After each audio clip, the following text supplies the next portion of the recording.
और हम एक स्टेप फॉरवर्ड हो गए हैं। तो ये अंतिम श्लोक है, और जैसा कि आपको विदित है कि भगवत गीता जो है वो 17वें अध्याय में ही समाप्त हो चुकी थी, लेकिन जो अर्जुन है, जो भगवान के प्रिय मित्र और भक्त भी हैं, उन्होंने चेष्टा करी कि मुझे सन्यास और त्याग के बारे में बताइए। तो हम वैसे भगवान इसके ऊपर चर्चा कर चुके थे, लेकिन वो उस पे अलग अलग से चर्चा चाहते थे। तो आपने देखा कि इस चैप्टर में भगवान ने, जो कि सबसे बड़ा अध्याय है ये, विस्तृत चर्चा करी, और त्याग और संन्यास पे अर्जुन के जो प्रश्न थे वो ऑन बिहाफ हमारे अर्जुन के संशय दूर कर रहे थे, क्योंकि अर्जुन तो उनके प्रिय भक्त थे और सखा भी थे और भाई भी थे, क्योंकि बुआ के पुत्र थे। मतलब इतनी अटैचमेंट थी सब प्रकार से। लेकिन हम जैसे वक्त जीवों के जो बहुत से संशय रहते हैं, उनको वो हरि बोल, हमने एक चीज करना भूल गए, क्षमा चाहता हूं, हमने मंगलाचरण नहीं किया। तो आप सारे म्यूट होंगे तो मैं मंगलाचरण कर लेता हूं, आपसे क्षमा चाहता हूं। मैं मंगलाचरण करना भूल गए हम।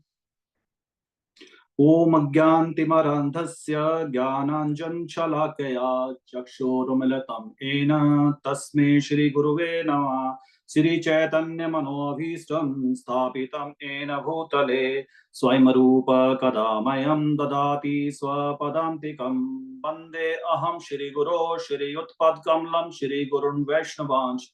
श्रीरूपं साग्रजातं सहगण रघुनाथन्वितं तं सजीवं साद्वैतं सावधूतं परिजनसहितं कृष्ण चैतन्य देवं श्री राधा कृष्ण पादान सहगण ललिता श्री विशाखा नितांश। हे कृष्ण करुणा सिंधु दीनबंधु जगतपते गोपेश गोपिका कांत राधा कांत नमस्तुते।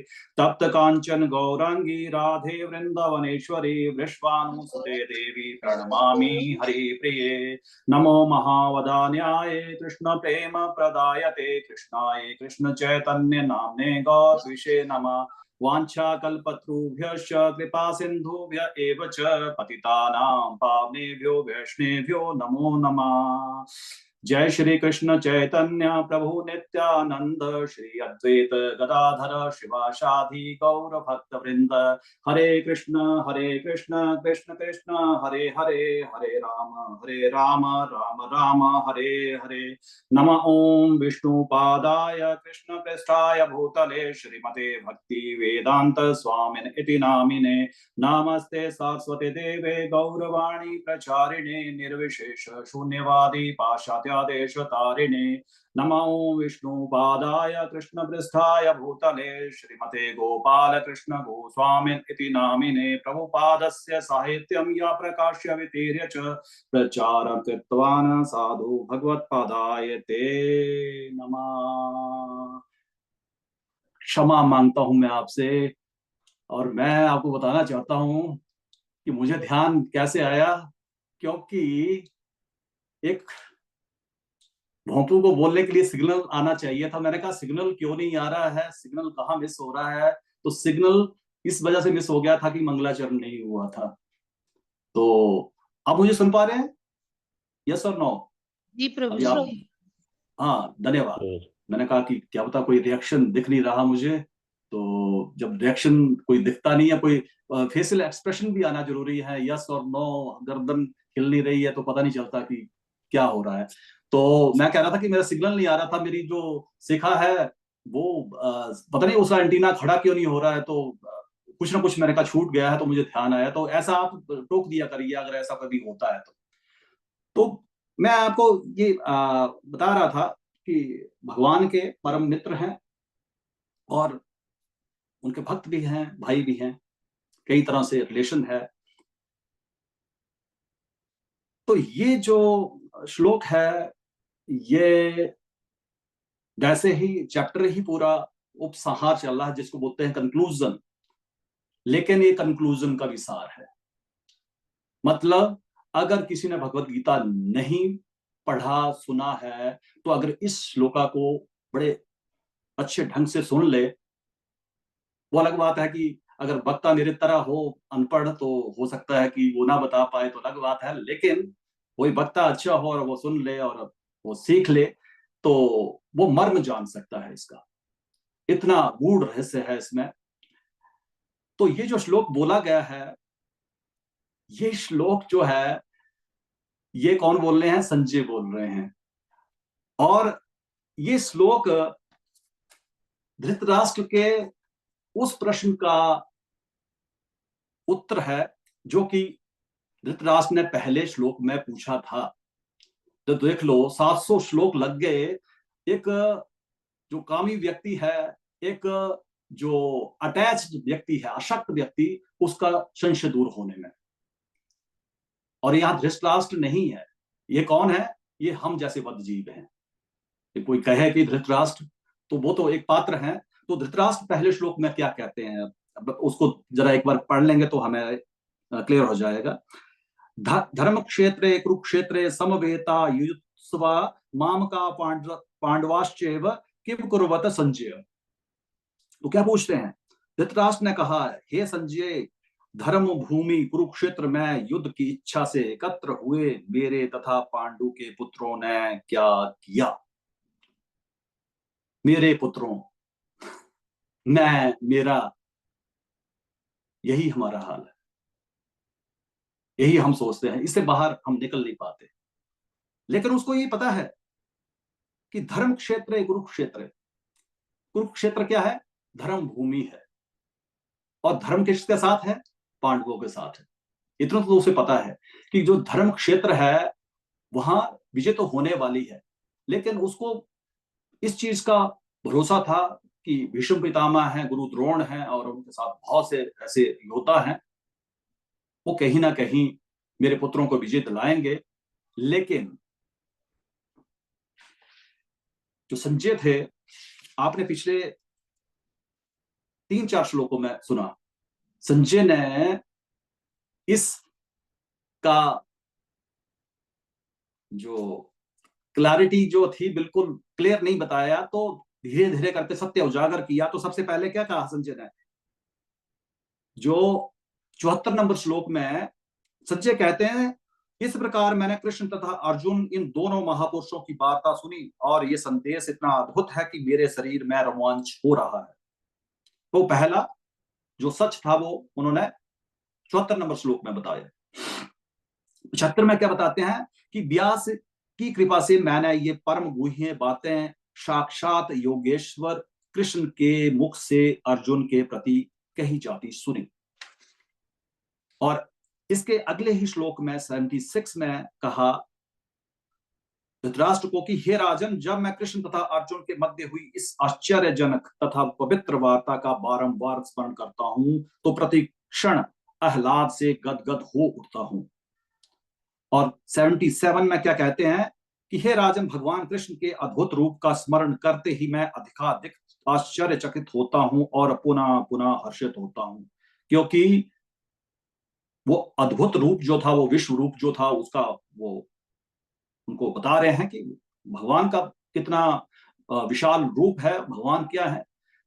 और अंत में बिल्कुल क्लैरिफाई कर देते हैं कि जहां योगेश्वर कृष्ण है और जहां धनुर्धर अर्जुन है, वहीं ऐश्वर्य है, विजय है, अलौकिक शक्ति है तथा नीति ही है।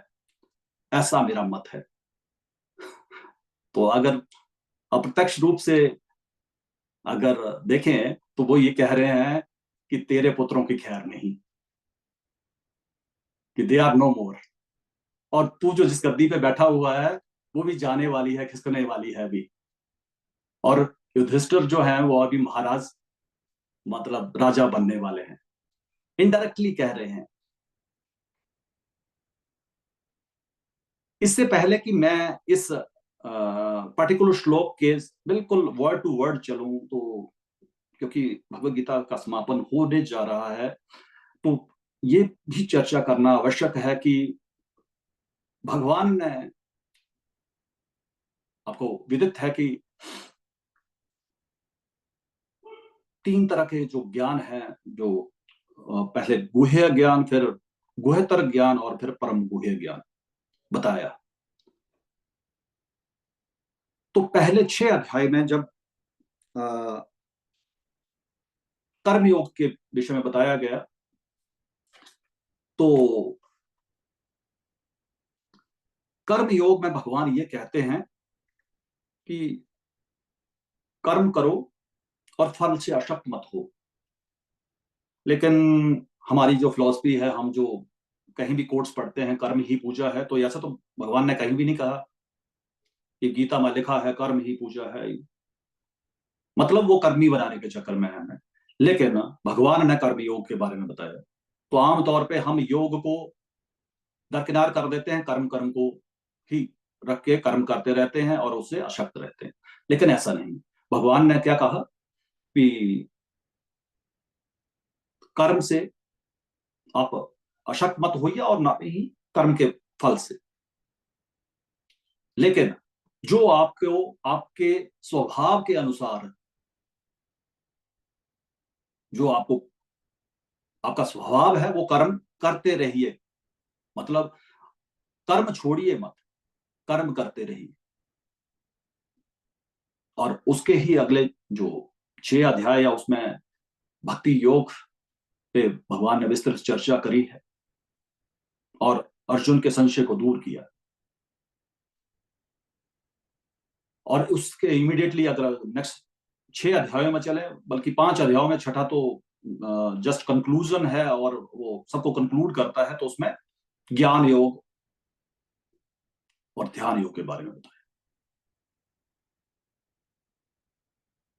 अभी जो गुह्य ज्ञान है, जिसको हम कहें कि कॉन्फिडेंशियल, अगर हम भौतिक दृष्टि से अगर ऐसी टर्मिनोलॉजी इस्तेमाल करें, तो हम आमतौर पे इसको कॉन्फिडेंशियल कह सकते हैं। और कॉन्फिडेंशियल क्या है कि जब आदमी व्यक्ति कर्म करता है, कर्मयोग में आता है और कर्मयोग समझता है, तो उसे आत्मा का स्वरूप पता चलता है। मतलब पहले 6 अध्याय तो हम ये जान पाते हैं कि हम शरीर नहीं है, ये हम आत्मा है। तो ये गुह्य ज्ञान हो गया, कॉन्फिडेंशियल। और जैसे ही हम ज्ञान और ध्यान का विश्लेषण करते हैं और उससे आगे बढ़ते हैं, तो हमें पता चलता है कि आत्मा के साथ एक परमात्मा भी विद्यमान है, जो कि हर एक जीव के हृदय में स्थित है। लेकिन जब व्यक्ति इससे ऊपर उठता है और वो भक्ति योग, मतलब भक्ति में स्थित होता है भगवान से, और भक्ति योग पे मैं आपको जो बहुत सुंदर श्लोका है वो आपको बताना चाहता हूं कि, एक मिनट।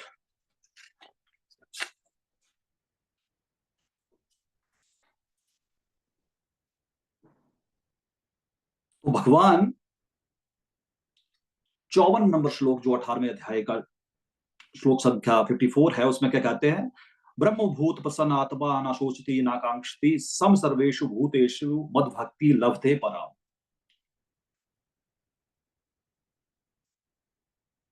तो मेरी भक्ति को वही पा सकता है जो ब्रह्म भूत आत्मा है। मतलब 2 स्टेप पार करने के बाद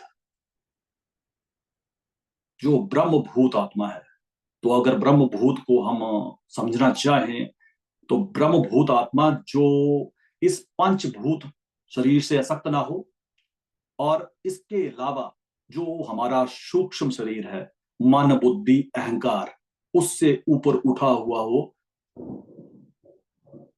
वो भगवान की भक्ति में एंटर करने के लिए एलिजिबल है। तो इंटर करने के लिए एलिजिबिलिटी हो गई। लेकिन भगवान ने साथ ही साथ ये भी उद्घाटित कर दिया है इस अध्याय के, अगर आप देखें कि श्लोक संख्या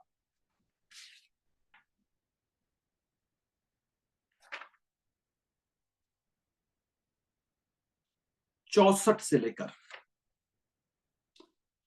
लेकर 72 तक भगवान ने परम गुह्य ज्ञान बताया। तो गुह्यतर हो गया, मान लिया टर्मिनोलॉजी पहले कॉन्फिडेंशियल, दैट इज आत्मा, चलो सीक्रेट मान लेते हैं, उससे एक स्टेप अप। जो गुह्यतर है वो कैसे पता चला हमें? जब हमने ज्ञान और ध्यान प्रैक्टिस करा तो हमें थोड़ा सा गुह्यतर ज्ञान का पता चला, परमात्मा का विश्लेषण कर पाया। लेकिन जो गुह्यतम ज्ञान है वो हमें, जब हम भक्ति में प्रवेश किया, और कैसे करेंगे? जब ब्रह्म भूत आत्मा होंगे हम। और ब्रह्म भूत आत्मा का भी मैंने आपको बताया है कि कौन हो सकता है, कि सूक्ष्म शरीर और ये पंचभूत शरीर से जो ऊपर उठेगा उससे असक्त नहीं होगा, तो वो क्या होगा? वो ब्रह्म भूत आत्मा होगा।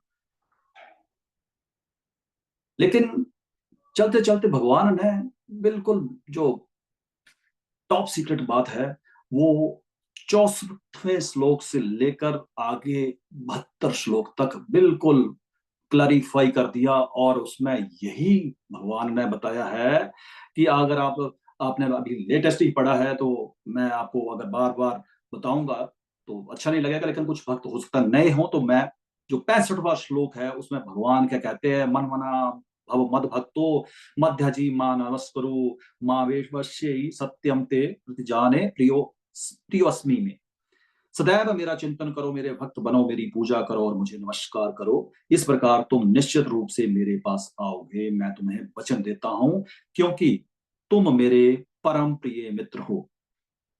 और इस श्लोक का भगवान ने उद्घाटित पहले ही कर दिया था 9वें अध्याय के 34वें या 44वें श्लोक में। ये चीज पहले भी बताई थी, लेकिन वचन नहीं दिया था उस समय। लेकिन कि कोई डाउट ना रह जाए, संशय न रह जाए, तो इस पर भगवान ने बिल्कुल क्लैरिफाई कर दिया कि मैं वचन देता हूं कि मेरा चिंतन करो, मेरे भक्त बनो, मुझे नमस्कार करो, मेरी पूजा करो। मैं आपको वचन देता हूं कि तुम मेरे पास आओगे। और क्या चाहिए हमें? इससे बेहतर स्थिति कुछ नहीं हो सकती। और इमिडिएटली यहाँ पर अगर अगले 66 श्लोक, जिसको आमतौर पे सब वैष्णव जन कोट करते हैं, सर्वधर्मानि परित्यज्य माम एकम शरणं व्रज अहम त्वाम सर्व पापेभ्यो मोक्षयामि मा शुचि, कि आप समस्त प्रकार के धर्मों का परित्याग करो और मेरी शरण में आओ, मैं समस्त पापों से तुम्हारा उद्धार कर दूंगा। तो इस तरह से आगे का क्रम, जो ये 7-8 श्लोक बताए, ये बहुत ही मतलब टॉप सीक्रेट बातें बताई भगवान ने। लेकिन समझ में किसके आएंगी?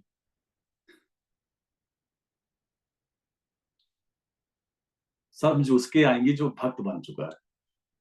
अब भक्त के समझ में नहीं आएगा, आप जितना मर्जी जोर लगा लिए, वो आगे बताया तो है भगवान ने कि उसको समझाओ ही मत, ये चीज मत समझाओ। ऐसा नहीं बताया कि उस दिन चर्चा भी हो रही थी कि हमें भगवत गीता देनी चाहिए नहीं देनी चाहिए। भगवत गीता अवश्य देनी चाहिए, लेकिन पर्टिकुलर ये जो चीजें हैं, जो ये 2-3 श्लोक बताए भगवान ने, इसके बारे में मत बताओ, नहीं तो वो ईर्ष्या करेंगे, क्योंकि ईर्ष्यालु है वो।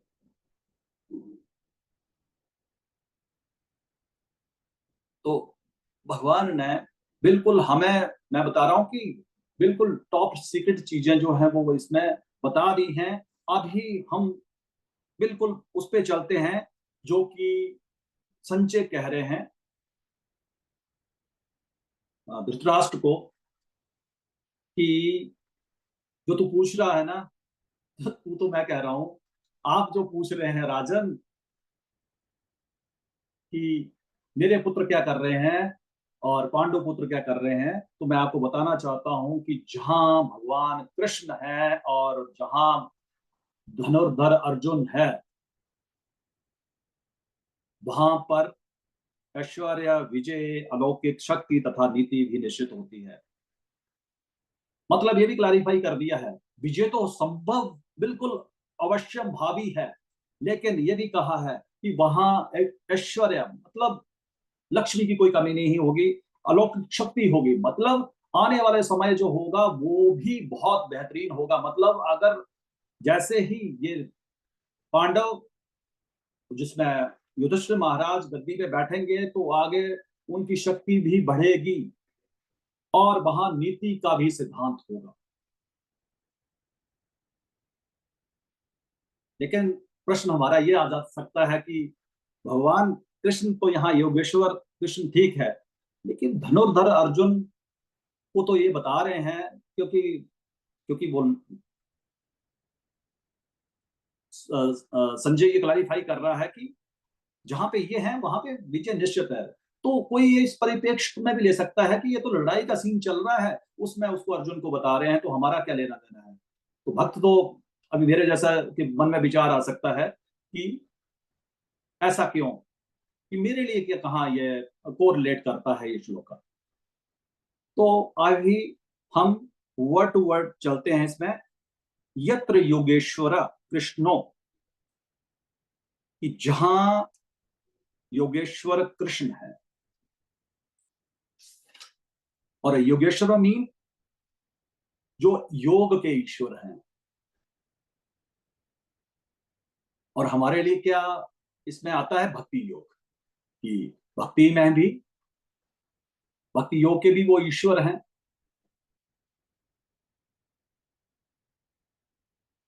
तो भगवान ने क्या कहा कि आप सब धर्मों का परित्याग करो, मेरी शरण में आओ।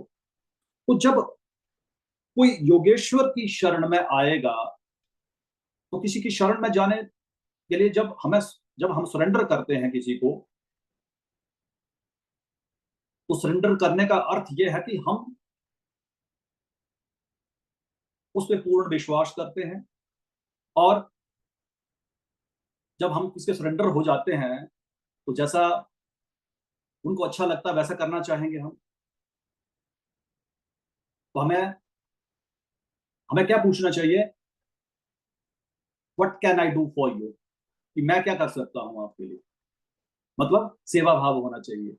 बस समर्पण किया तो हमें सेवा भाव अवश्य होना चाहिए। अभी किसी का प्रश्न ये भी आ सकता है कि सेवा भाव, अभी भगवान का सेवा भाव भी कैसे, भगवान तो हमारे से बात करते नहीं है, तो अभी कहाँ कैसे सेवा करूं, मैं कहाँ जाऊं कि भगवान मेरे को बताएंगे कि पोछा लगा दे, मंदिर में जाके झाड़ू मार दे, तो ये ऐसा तो है नहीं, पॉसिबल नहीं है ये। तो भगवान कैसे कहेंगे कि मुझे सेवा चाहिए। तो मेरे जैसा जो लल्लू है वो जाके भगवान के आगे बैठ जाएगा और देखेगा कि मन ही मन सोचेगा भगवान कोई सेवा दे दो, और पीछे से टेम्पल प्रेसिडेंट आते हैं, बोलते हैं ओए प्रभु जी जरा झाड़ू लगा देना आप। तो वो मुझे समझना चाहिए कि भगवान उसकी वाणी में आकर मेरे से सेवा लेना चाहते हैं, तो मुझे उस प्रकार से मैं सेवा में लिप्त हो सकता हूँ, क्योंकि भगवान नहीं कहेंगे मुझे कि मुझे ये सेवा चाहिए। वो किसी ना किसी शुद्ध वैष्णव के मुख से ये कहलवाएंगे कि आप ये सेवा करिए। लेकिन नहीं, ये मेरे कंफर्ट जोन में नहीं आती सेवा, तो हम तो कई बार नकार जाते हैं, तो हम कहीं ना कहीं भगवान का निरादर कर देते हैं। तो यहाँ पे योगेश्वर का अर्थ, यो मतलब हमारे लिए जो परिप्रेक्ष्य है, कॉन्टेक्स्ट है, वो ये है कि हमें भगवान के आदेशों का, किसी वैष्णव के जुबान से निकले हुए जो शब्द हैं, वो कोई भी वैष्णव हो सकता है, वरिष्ठ वैष्णव हो सकता है, कोई हमारा टेम्पल प्रेसिडेंट हो सकता है, शिक्षा गुरु हो सकता है, तो वो कहीं ना कहीं हमें सेवाओं में लिप्त करना चाहेंगे, तो हम उनका बिल्कुल भी हमें उल्लंघन नहीं करना चाहिए। तो भगवान का ही वो सेवा होगी। इसके नेक्स्ट पार्ट में ये यहाँ पे 50% काम खत्म हो जाता है इस श्लोक का, कि हमें भगवान पे समर्पण करके उनसे ये पूछना चाहिए कि मुझे सेवा दीजिए, तो सेवा कहाँ से मिली हमें। लेकिन आमतौर पर हमने ये सीखा है कि फिल्मों में हीरो आता है, उसको प्रॉब्लम आ रही है और वो घंटा बजाता रहता है कि मैं कभी नहीं मांगा तेरे से भगवान, और तूने मेरे को कुछ नहीं दिया आज तक। और हमारा भी वही है, भगवान से आमतौर पर हमारी क्या होती है, कंप्लेन, कि तूने मुझे कुछ नहीं दिया। तो जिससे हम प्रेम करते हैं, जिसकी हम भक्ति कर रहे हैं, और प्रेम भक्ति करना क्या है, प्रेम करना है। तो हम कभी कभी पूछते हैं, मान लिया कि मैं अपने बच्चे से प्रेम करता हूँ, और ऐसे कभी भी, तू 10 साल का हो गया, तूने मेरे लिए क्या किया है, ऐसे पूछते हैं। ऐसे ही कहते हैं कि मैं तुम्हारे लिए क्या कर सकता हूँ। और एक चीज और बताऊं कि बच्चे तो कई बार ऐसे भी हो जाता है कि 40-50 साल के भी हो जाते हैं, तो माँ बाप फिर भी पूछते रहते हैं, बेटा कुछ चाहिए तो नहीं, तो भले ही उनके पास कुछ ना हो, तो वो प्रेम कर रहे हैं। हरी बोल। मेरी आवाज आ रही है, बारिश हो रही है, आवाज तो नहीं कट रही कहीं। हरी बोल।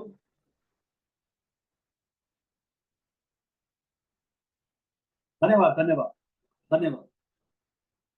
तो इस तरह से हम जिससे प्रेम करते हैं, उसकी जो भी, मतलब जो उनको अच्छा लगता है, और उनको अच्छा क्या लगता है, मैंने एक तो बता दिया कि वो किसी न किसी भक्त रूप में, किसी वैष्णव रूप में हमें, हमारे से वो जान चाहेंगे कि मेरे लिए ये करिए, वो करिए। और जो भगवान ने स्वयं, जो भगवत गीता का ही है, दूसरे शास्त्र हैं, वो हमारे सम्मुख है। तो हम इसमें भी, जो अच्छा है भगवान के लिए, क्या अच्छा है कि उनके लिए प्रचार करना है, या हमें अपने सनातन धर्म को आगे बढ़ाना है, तो ये हमारे लिए उनका आदेश है, हम उसको आदेश मानते हैं। और इससे बड़ी बात कुछ नहीं हो सकती। तो मैं ये कह रहा था कि यहाँ पे जो एक पार्ट है, वो इसका श्लोक का हो जाता है कि 50% काम हो गया हमारा, समझिए। आगे कहते हैं कि यत्र पार्थो धनुर्धर, पार्थो धनुर्धरा। और पार्थ कौन है, जो पृथा पुत्र है। और पृथा कौन है, जो कृष्ण की बुआ है, बुआ। और अर्जुन कौन है, बुआ के पुत्र हैं। तो मीन्स क्या है कि एक रिलेशन, भक्त का भगवान के साथ एक रिलेशन के लिए पार्थो शब्द का इस्तेमाल किया हुआ है। और रिलेशन कैसा होता है, प्रेममय रिलेशन होता है। ऐसा तो नहीं होता कि गया और किसी का गला पकड़ लिया, ऐसा ऐसा तो नहीं है ना। हम जिससे रिलेशन रखते हैं, उसके अच्छे बुरे की खोज खबर लेते रहते हैं। अभी धनुर्धरा, गांडीवधारी अर्जुन, जो कि युद्ध क्षेत्र में लड़ने के लिए तैयार है। तो एक भक्त या एक आम इंसान जो क्षत्रिय नहीं है, वो तो बोलेगा मेरे से तो ये धनुर्धर क्यों इस्तेमाल किया। तो हमारे भक्तों के अस्त्र शस्त्र क्या हैं, यही जो अभी चल रहा है, साधु संग शस्त्र है हमारा। और क्या है, जो हम शास्त्र का अध्ययन करते हैं, वो हमारा शस्त्र है। जो माला जाप करते हैं, वो शस्त्र है हमारा। तो भक्त इस धनुर्धर के तौर पे अपने आप को इस तरह से पेश कर सकते हैं, अपने आप को इस तरह से महसूस कर सकते हैं कि मैं तभी बलिष्ठ हूं जब मैं शास्त्रों की समझ रखता हूं, जब मेरा माला जाप ठीक है, जब मैं साधु संग कर सकता हूं। मैं साधु संग करूंगा तो अवश्य ही माया मेरा पीछा नहीं कर सकती। और माया के विषय में एक हमारी तो थोड़ी सी, जब हम थोड़ी सी भक्ति कर लेते हैं, तो शायद हमें थोड़ा सा घमंड भी आ जाता है। तो एक बार श्रील प्रभुपाद जी से एक भक्त ने पूछा, वो फॉरेन डिवोटी थे, तो Prabhupada, some time I come in contact of maya, मैं कुछ कई बार माया के कांटेक्ट में आ जाता हूँ, लेकिन मैक्सिमम मैं कृष्ण चेतना में रहता हूँ। तो श्रील प्रभुपाद जी कहते हैं कि तुम अधिकतर माया के कांटेक्ट में रहते हो, कुछ एक क्षण कृष्ण चेतना में रहते हो, लेकिन इस कुछ एक को थोड़ा और बढ़ाओ तो वो वही हाल हमारा है कि कई बार हमें थोड़ा सा ये चीज आ जाती है कि हम थोड़े से कृष्ण भावना भावित हो जाते हैं, तो इससे ही थोड़ा सा बचना चाहिए इस चीज से कि अपने आप को धनुर्धर ना मान लें हम, कि उल्टा हमारा डाउनफॉल होना शुरू हो जाए। तो ऐसा भी नहीं होना चाहिए कि किसी को हम कम आंकें और वो पता नहीं भक्ति में कहीं हमारे से आगे हो और कुछ ना कुछ हम ऐसा अपराध कर देते हैं। तो कहीं भी वो अहम की भावना कहीं भी भक्ति में बहुत हानिकारक है और नहीं आनी चाहिए। और मैं तो इस विषय में आप सबसे क्षमा भी मांगता हूँ कि मैं आमतौर पे ये बातें खुले तौर पे कहता भी हूँ कई बार कक्षाओं में, तो मुझे तो बिल्कुल आप कृपा दृष्टि बनाए रखिएगा कि मैं कुछ ना कुछ आगे कर सकूं। तो मैं आपसे ऐसी क्षमा याचना चाहता हूँ। तो यत्र कुबेश्वर कृष्णो तत्र पार्थो धनुर्धर। तो पार्थ का भी मैंने आपको बता दिया कि वो रिलेशन को प्रोजेक्ट करता है, और धनुर्धर मीन अपने क्षेत्र में आदमी बलिष्ठ होना चाहिए, कमजोर नहीं होना चाहिए।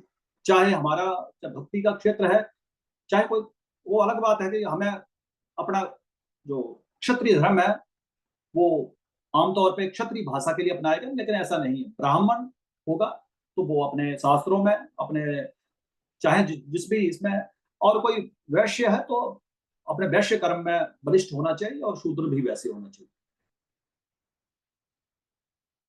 तो आगे संजय क्या कहते हैं कि तत्र श्री विजयो भूति ध्रुवा नीति मम नीति नीति मर्ति मम। तो अभी अगर इसको हम संधि विच्छेद करें तो ये चार चीजों को वर्णित करता है। चार चीजें कौन कौन सी? श्री श्री श्री मेरा सपना मनी मनी, मेरा सपना मनी मनी। तो अभी बहुत से अच्छे भक्त हैं, वो कहते हैं कि नहीं, मैं तो भक्त बन गया हूँ, पैसा तो चाहिए नहीं मुझे। तो कुछ हो सकता है कि ज्यादा है, तो उसको क्लिक किया गया है। उसके लिए श्री क्या है? भक्ति श्री है वो। उसको भक्ति मिल गई तो उसको पैसा कुछ नहीं चाहिए, उसको नहीं चाहिए पैसा पूसा। तो भक्ति ही उसके लिए श्री है, उसके लिए सबसे बड़ा धन है। अगली चीज क्या बताई संजय ने? विजय। तो मैंने किस पे विजय पानी है? भक्त कहेगा मैंने तो पड़ोसी से भी कोई झगड़ा नहीं कर रखा है, ना कोई मेरे जमीन का विवाद है उससे कि मैं कोर्ट कचहरी जाऊं और उसे विजय पा लूं। मैं तो बिल्कुल भक्ति में लीन हूं, तो मेरे लिए क्या विजय हो सकती है? कोई भी कहेगा ना ऐसा कि मेरे लिए विजय क्या हो सकती है? मेरे लिए विजय है अपने मन पे विजय, अपने क्रोध पे विजय, अपने लोभ पे विजय, जो हमारे विकार हैं उन सब पे विजय, और अंततः जीवन मरण के चक्कर से विजय। इससे बड़ी विजय नहीं हो सकती हमारे लिए। तो इस तरह की विजय को प्राप्त कर सकते हैं। अगली चीज जो बताई कि उसको क्या प्राप्त हो, उसके साथ क्या होता जहां कृष्ण और अर्जुन है? भूति, पावर। फिर ये थोड़ा सा भौतिक चीज लगती है कि पावर मीन कि कहीं ना कहीं मैं अपने स्वराज्य का विस्तार करूं। तो भक्त इस कॉन्टेक्स्ट में क्या देखता है?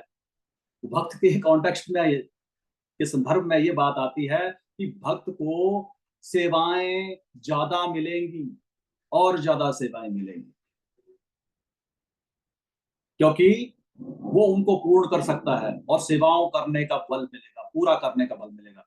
कल हिज ग्रेस किंचन माधव प्रभु जी कह रहे थे कि जो खारगर में टेम्पल बन रहा है उसका करोड़ों सैकड़ों करोड़ रुपए का बजट उनके पास है, तो सेवा किसको दी जाएगी?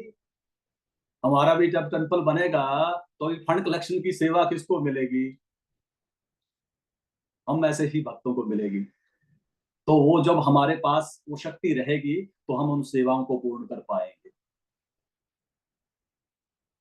और जो हमारे शिक्षा गुरु हैं, जिन्होंने अब जानते हैं कि उन्होंने सब सामाजिक सेवा देने के लिए, हमारे जैसे बद्ध जीवों के लिए सब कर रखा, तो हमें जब ये देंगे तो हमें हम में वो बल रहेगा। अगला जो चौथी चीज है वो कहते हैं ध्रुव नीति। मतलब ध्रुव को अगर मैं अलग से ये करूं, इसका लिटरल मीनिंग देखूं, तो उसमें दृढ़ संकल्प रहेगा कि वो डगमगाएगा नहीं। जो उसको बड़ी से बड़ी अपनी सेवा करते हुए बड़ी से बड़ी समस्या भी आ सकती है, तो वो डगमगाएगा नहीं। और नीति मीन वो नीति के अनुसार चलेगा, जो नियम है उनका पालन करें, मोरालिटी रहेगी। और हमारे लिए नियम जो है वो बहुत डिफाइंड है, और उसमें कोई संशय नहीं है कि हमने क्या करना है क्या नहीं करना है। कि चार चीजें हमने नहीं करनी है, और करना क्या है वो भी डिफाइंड है कि हमने साधु संग करना है, माला जप करना है, शास्त्र स्वाध्याय करना है। ये हमारे लिए बिल्कुल शिला प्रभुपाद जी ने डिफाइन किया हुआ है, हमें इसमें लेश मात्र भी संशय नहीं होना चाहिए कि हमने क्या चीज करनी है और क्या नहीं करनी है। तो अंत में वो कहते हैं कि ऐसा मेरा मत है।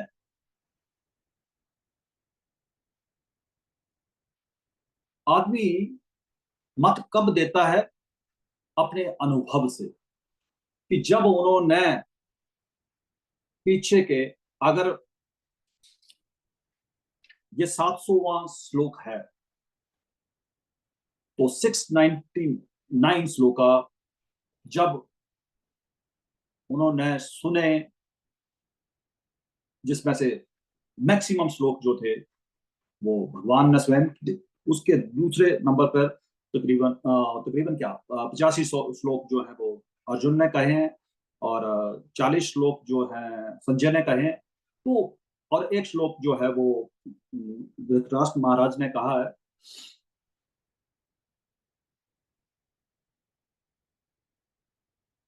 तो ये सब जब उनको सुन लिया, ज्ञान हो गया, तो अपना अनुभव आदमी सेल्फ रियलाइजेशन कब बताता है? जब वो पूरी पूरी तरह परिपक्व हो जाता है, तभी बता पाएगा। ऐसा तो नहीं है कि कोई अधूरा ज्ञान लेकर कोई किसी कंक्लूजन पे आता है। तो वो इसलिए ही वो कंक्लूजन में आए हैं, क्योंकि उन्होंने देख लिया कि जहां पर भगवान श्री कृष्ण हैं, जो कि परम नियंता हैं, और जहां पर अर्जुन जैसा भक्त है, वहां पर विजय अवश्य भावी है, उसको कोई पराजित नहीं कर सकता। और जैसा मैं कहा, वो मैसेज ये देना चाहते, जो पहला प्रश्न ही धृतराष्ट्र ने पूछा था, उसी को ही वो प्रत्युत्तर कर रहे थे कि आप ये मान के चलो कि कहीं आपके पुत्र बच जाएंगे, आपका राज्य बच जाएगा, तो ऐसा बिल्कुल नहीं है। ये बिल्कुल, मैंने इस पे मेरा जो फाइनल कंक्लूजन यही है कि जो श्री विजय है वो इनकी ही होने वाली है। तो मैं आपको इसके साथ साथ में आपको ये भी बताना चाहता हूं, क्योंकि अभी कंक्लूड कर रहे हैं तो कुछ एक वक्त नए होंगे। तो भगवान ने इस संपूर्ण भगवद गीता में, और अगर हम उनका संवाद सुने, तो पांच चीजों के बारे में मुख्यतः बताया है, और उन्हीं के इर्द गिर्द जो है वो ये सारा भगवत गीता जो है वो घूमती है। वो पांच चीजें कौन कौन सी हैं? कि सबसे पहले भगवान स्वयं है। वो भगवान ने अपने आप को बिल्कुल बता दिया कि मैं क्या हूं, मेरी क्या एग्जिस्टेंस है, कि मैं हर एक में विद्यमान हूं। दूसरी चीज बताई प्रकृति के बारे में, कि प्रकृति का क्या रोल है। इस भगवत गीता में प्रकृति को भी डिफाइन किया है कि ये भगवान की अपरा शक्ति है, और दूसरी भाषा में कहे तो उसको क्या कहते हैं, बहिरंगा शक्ति। तीसरा काल के बारे में बताया भगवान ने, चौथा कर्म के बारे में बताया, और पांचवा जीव के बारे में। ये चीज बताना इसलिए भी आवश्यक हो जाती है क्योंकि कई बार कुछ एक संशय रह जाते हैं कि भगवान जो थे वो इन मुख्यतः चीजों पे बल क्यों दे रहे थे, क्यों बता रहे थे बारंबार, क्योंकि जीव जो भगवान की ही एक तटस्था शक्ति है, मीन्स वो ना तो पराशक्ति की तरफ है ना अपराशक्ति की तरफ है, वो कहीं ना कहीं बीच में है। उसकी एक चीज है कि उसके पास एक फ्री विल है कि वो भगवान की तरफ उन्मुख होना चाहता है या माया के जाल में फंसना चाहता है। उसकी फ्री विल दे रखी है भगवान ने। तो जो तो उन्मुख हो जाता है, जैसे कि आप हो, जो इतनी सर्दी में रहते हुए भी अगर कक्षाएं ले रहे हो, तो वो अलग बात है कि किसी का कुछ लेवल हो सकता है, कुछ किसी का कुछ हो सकता है, लेकिन उन्मुखता जो है वो भगवान की तरफ है। लेकिन जो भौतिकवादी होगा वो भगवान की जो अपराशक्ति है, जो माया है, उसकी तरफ उसका रुझान रहेगा, और वो वहां से निकलना चाहेगा भी नहीं, और वो निकलना देना भी नहीं चाहती। वो तो ऐसे लपेट रही है, और इवन कई सारे भक्तों को भी कई बड़े उचित स्तर से भी उनका डाउनफॉल हो जाता है। लेकिन फायदा इसका ये है कि इसमें जो मेरी गाड़ी कमाई है वो कहीं जाने वाली नहीं है, कि जो हमने जो इसमें कमाई करी है वो कहीं बेकार जाने वाली नहीं है। मैं चाहे किसी भी गर्त में चला जाऊं, जो मैंने भगवान का नाम लिया है वो मेरे अकाउंट में बिल्कुल सेफ रहेगा, और मुझे अगले जन्म में उसका जो है उसके आगे भक्ति करने का मौका मिलेगा, अच्छा परिवेश मिलेगा। और इस तरह से मैं अपने गंतव्य, जो मेरा परमानेंट डेस्टिनेशन है, back home, back to godhead, भगवान के निज धाम में जाने का अवसर मिल सकता है। तो यहाँ पे मैं अपनी वाणी को विराम देना चाहता हूं। वैसे ये वाला जो आने वाला सेशन है मेरे लिए काफी क्रिटिकल होता है, तो आई होप कि मैं इसे उबर पाऊंगा। तो अगर किसी भक्त का अभी कोई इस श्लोक पे कोई संशय, कोई कमेंट, कोई प्रश्न, कोई जिज्ञासा, वो तो पूछ सकता है। धन्यवाद। हरे कृष्णा। कुलसार प्रभु जी, हरे कृष्णा। हरे कृष्णा प्रभु जी, दंडवत प्रणाम। प्रणाम प्रणाम। मैं दंडवत हो लेता हूँ प्रभु जी।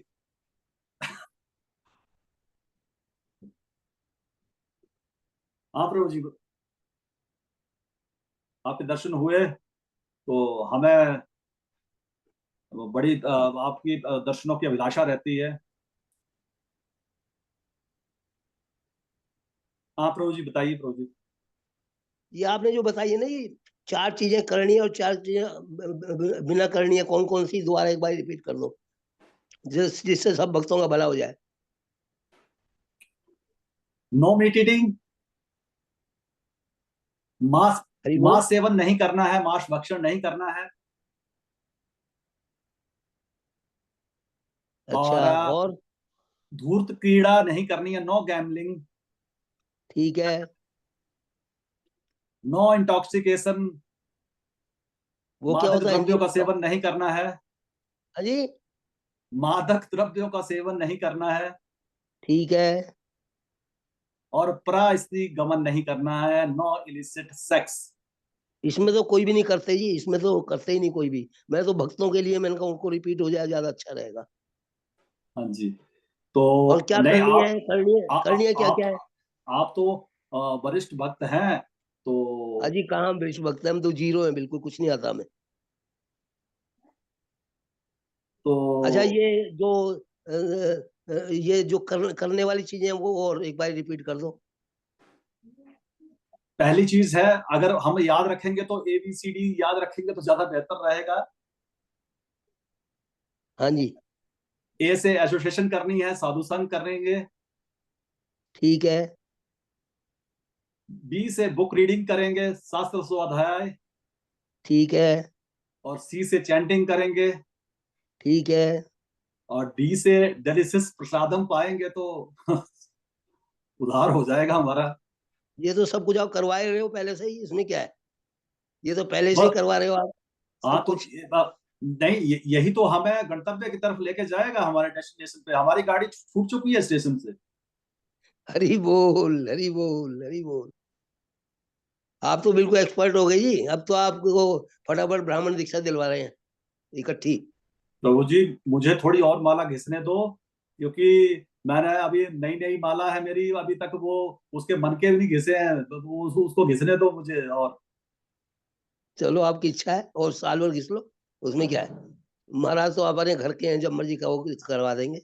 हाँ हाँ, नहीं मैं परिपक्व हो ले, मैं ये श्लोक पढ़ के ना, ये आता है कि परिपक्व होना बहुत जरूरी है। कई कई बार ऐसा होता है कि आदमी गिर जाता है, ऐसे जोश जोश में हाथ भर देता है, फिर गिर जाता है। हाँ, डाउनफॉल हो जाता है उसका, ठीक बात हाँ है। जी।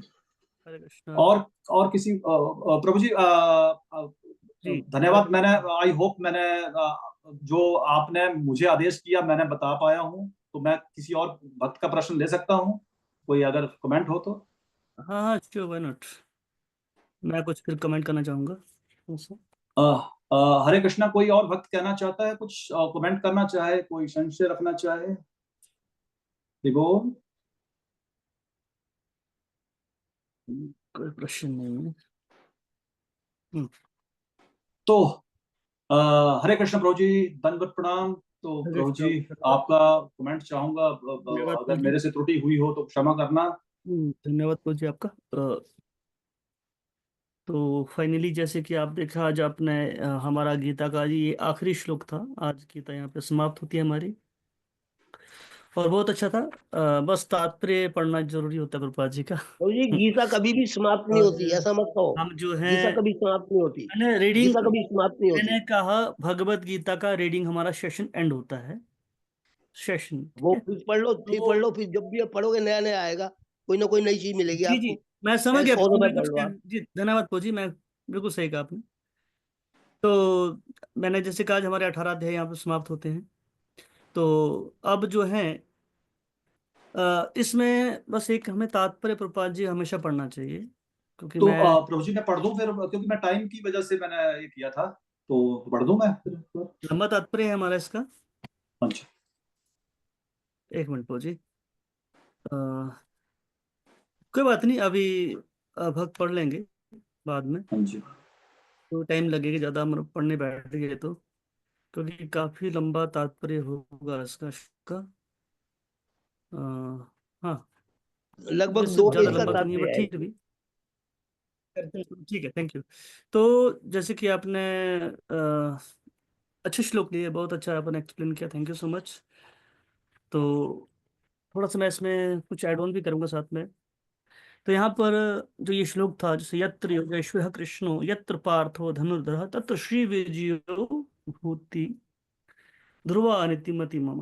जैसे इस श्लोक में हमने देखा यहाँ पर कि भगवान कृष्ण और अर्जुन का जो संवाद था, जो कन्वर्सेशन था, उसका जो संजय जो है, अब अपना यहाँ पर मत बता रहे हैं कि मेरा मानना है ना।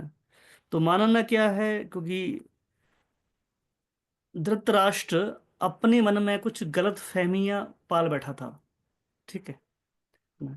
तो जो गलत फहमियां होती हैं, जो वहम होते हैं, उनको दूर करना जरूरी है। तो धृतराष्ट्र के मन में वहम था एक, उस वहम को दूर करने के लिए यहाँ पर ये श्लोक कहा।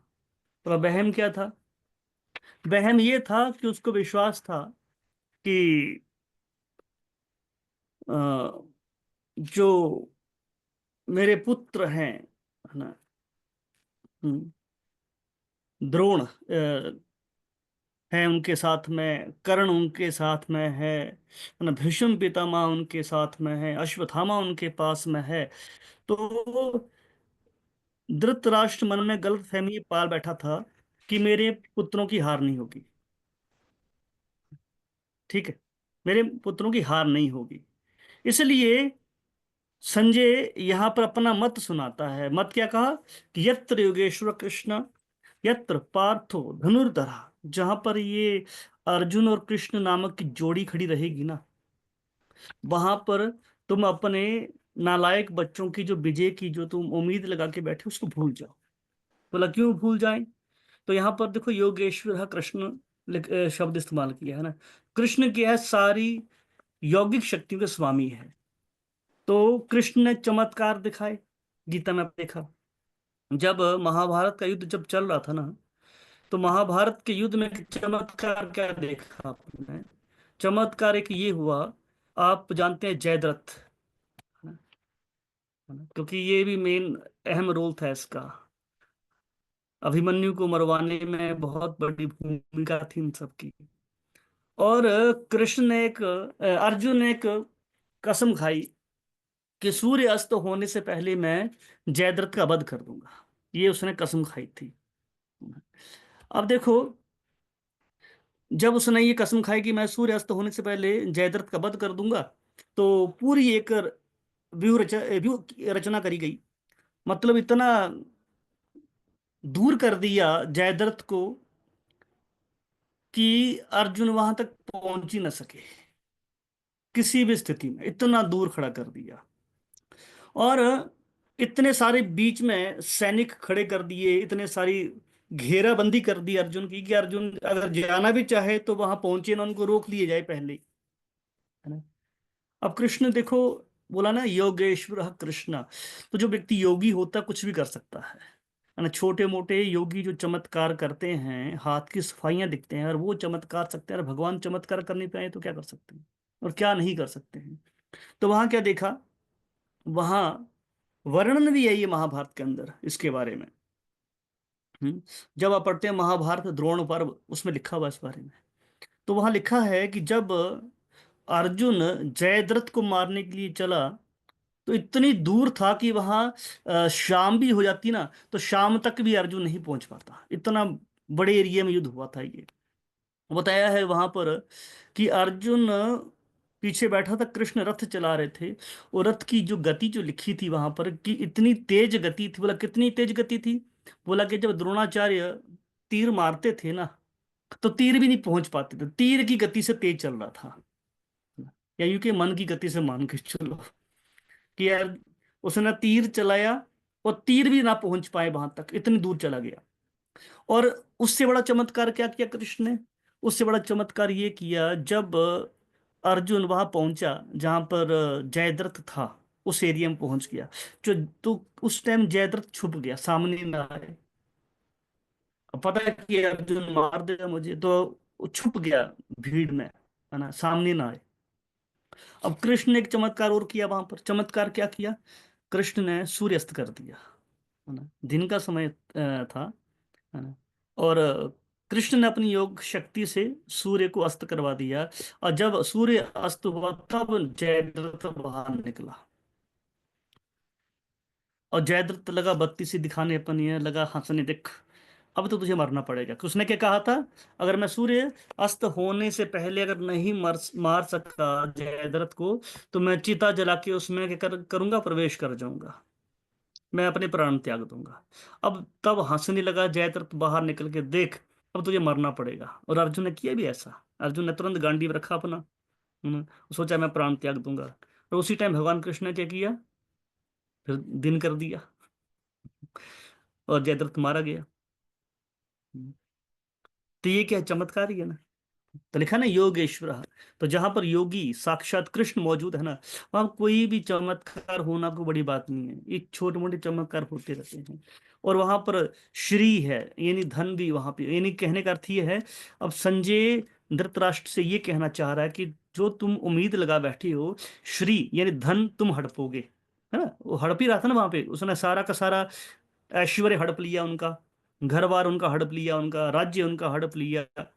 तो कृष्ण और अर्जुन जहां खड़े हैं, तो संजय कहना चाह रहा है कि तुम ये उम्मीद छोड़ दो, ये उनको वापस मिलना ही मिलना है। धन उनको मिलना ही मिलना है, आप उस धन पे कब्जा नहीं कर सकते। श्री, है ना, और भूति, है ना, विभूति यानी वहां पे ऐश्वर्य, है ना, तो जहाँ कृष्ण है वहां पर ऐश्वर्य सारे मौजूद रहेंगे रहेंगे, धन संपदा वहां रहेगी रहेगी, विजय वहां होगी होगी। कहने का अर्थ ये है। तो संजय ये भी कह रहा है कि तुम ये जो उम्मीद पाले बैठे हो कि तुम्हारे पुत्र जीत जाएंगे, कतई असंभव है, कि तुम कभी नहीं जीत सकते। हाँ, इतना जरूर कर सकते हो, अपना मत बोला ना, मत क्या, अपना अब निर्णय बता रहा है। तो संजय ये बताना चाह रहा है कि तुम एक काम करो। बोला क्या करूं? अभी जाओ और कृष्ण और अर्जुन की शरण ले लो। मत का अर्थ ही हुआ है ना, कि मैं ये बताना चाह रहा हूं, मैं देख रहा हूं, है ना, गीता मैंने सुन ली है, और ये दोनों खड़े हैं, बेटर अभी ये काम करके जाकर शरणागति कर लो। और तुम शरण ले लोगे तो हाँ, इतना अभी भी टाइम है तुम्हारे पास, अभी मरा नहीं है तुम्हारा पुत्र दुर्योधन, कि 10 दिन हो चुके हैं ना, 10 दिन के बाद गया है ना। तो कहने अभी तुम्हारा पुत्र बच सकता है। हाँ, और इस युद्ध को बंद करवा दो। मति ममः शब्द अर्थ ये होता है, मति ममः। तो कहने का अर्थ ये हुआ यहाँ पर कि जिस तरह संजय यहाँ कहता है कि अगर तुम ये युद्ध रुकवा सकते हो तो रुकवा दो और कृष्ण और अर्जुन के शरण ले लो, उसी तरह हमें भी क्या करना चाहिए, और हमें भी सुरक्षा चाहिए, है ना। मेन तो सुरक्षा ही है ना।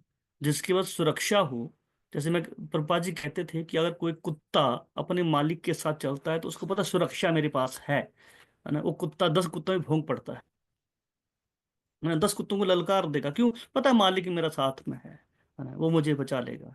वैसे ही, और कुत्ता मालिक के वफादार रहेगा तो मालिक उसको फिर ना बड़ी बड़ी खिलाता है, जैसे कुत्ते आजकल के खाते हैं।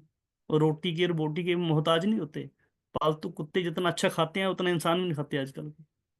बढ़िया बढ़िया उनको बिस्किट खिलाए जाते हैं, बढ़िया बढ़िया उनके साबुन होते हैं, शैम्पू से लोग नहलाते हैं, बताइए आप, है ना। तो कुत्तों को इतनी फैसिलिटी मिल सकती है।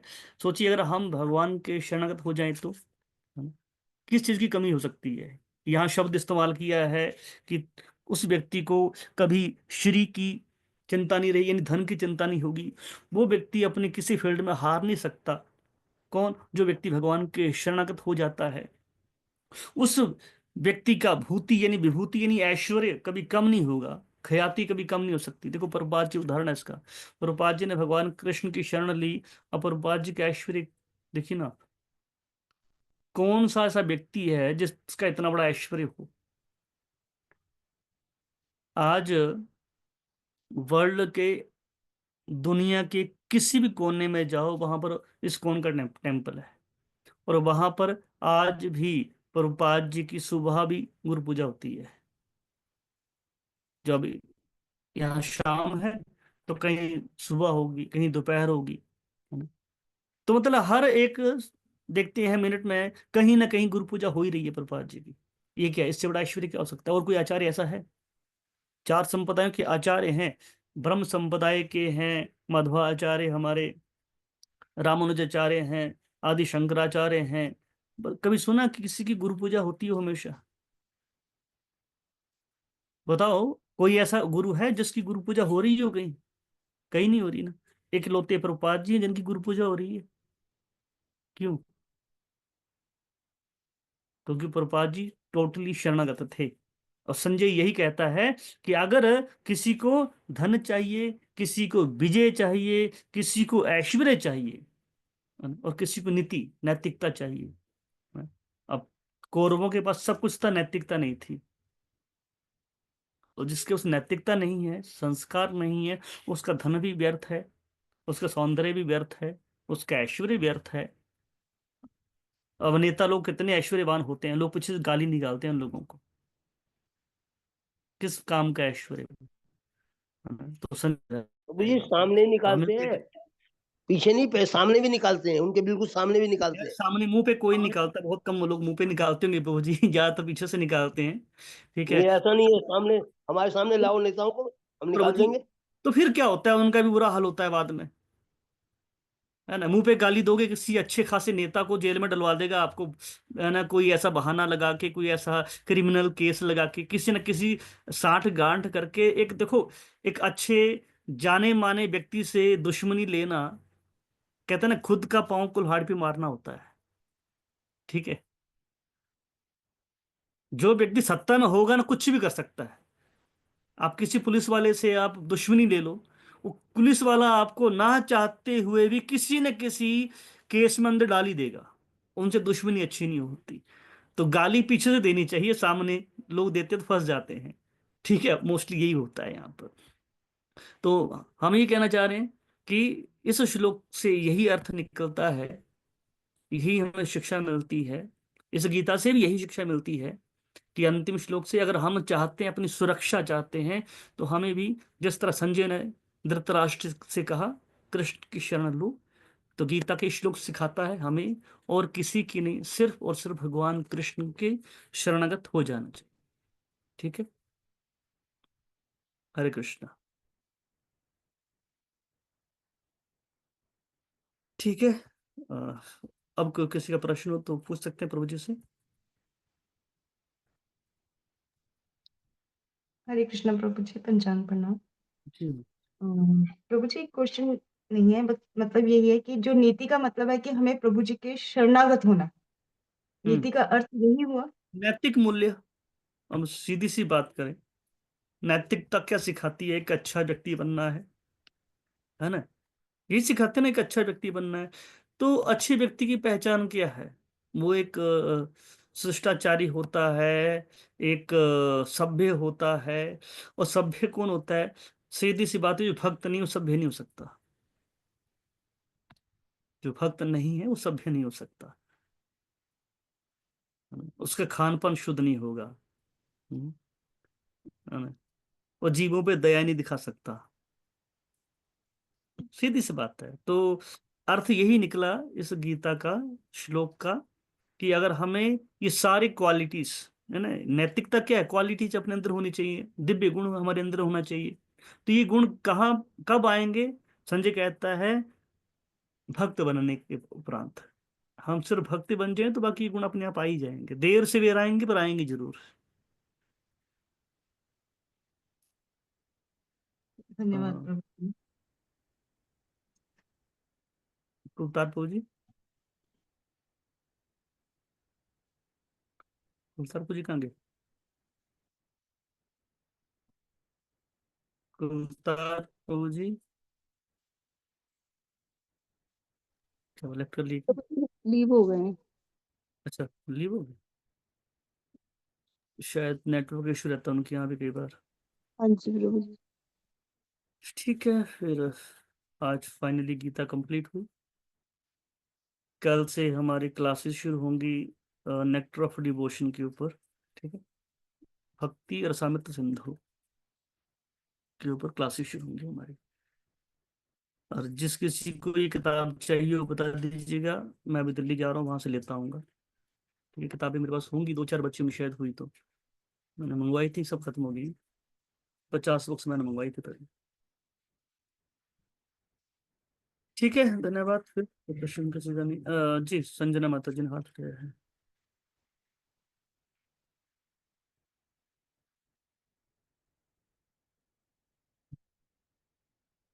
तो गलती से उठाया था। ठीक है, कोई प्रश्न नहीं है किसका।